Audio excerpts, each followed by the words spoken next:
Speech, Scott? You use the phrase propaganda. I'm asking you. You used the words free speech before. Do you consider that free speech? Let me throw to, we're not even going to use our Scott and the Retards bumper because I think I've got a lot of it out today. I really, actually, this is the first time maybe since Charlie died that I actually feel like myself again.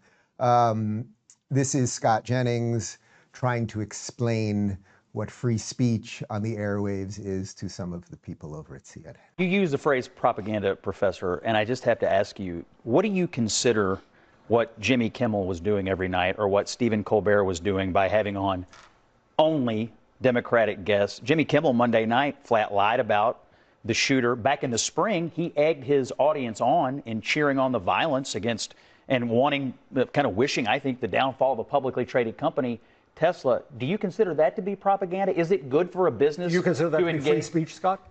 You use the phrase propaganda. I'm asking you. You used the words free speech before. Do you consider that free speech? I consider it to be speech, and he's obviously free to say it. Will you defend that speech in this country that will defend to the death the speech of others? Will you defend Jimmy Kimmel's speech? Do I defend Jimmy Kimmel going on television and saying that a shooter from the left? You defend his right to do so. He has a right to do so, but he does not have a right to have a television show where he lies his ass off to the American people and attacks half this country on a nightly basis. Whoa. Yes, that is the point. Of course he has a right to do it. Now, interestingly, the one about the Tesla thing where he basically winks and go out there and blow those things up, that one actually, could you consider that a call to violence? He's a comic. Okay, so you let it slide. But that one gets kind of close to where it's actually not protected free speech. Is he technically allowed to lie about who the shooter is that killed Charlie?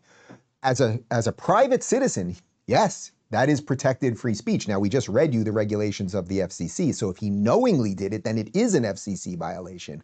But these people that Scott is debating with there, they would never be taking this position. And again, at the end of the day, these things mostly come down to finances. This is what the beauty of capitalism is.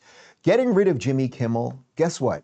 These shows are on at 11:35, right? So at 11:35, that means there are going to be some people tonight, because the Charlie thing will air tomorrow night at 11:35. But that means there are going to be some people tonight that at 11:35, the local news have turned off. And they're going to go, my God, what do I do now? And you know what they're going to do? Oh, look at this little magical light box in my hand. I have access to the whole world. And there's a button. And on the button, I can send it to the big screen over there and I can watch everything I do. It's going to be okay. It's going to be okay, guys.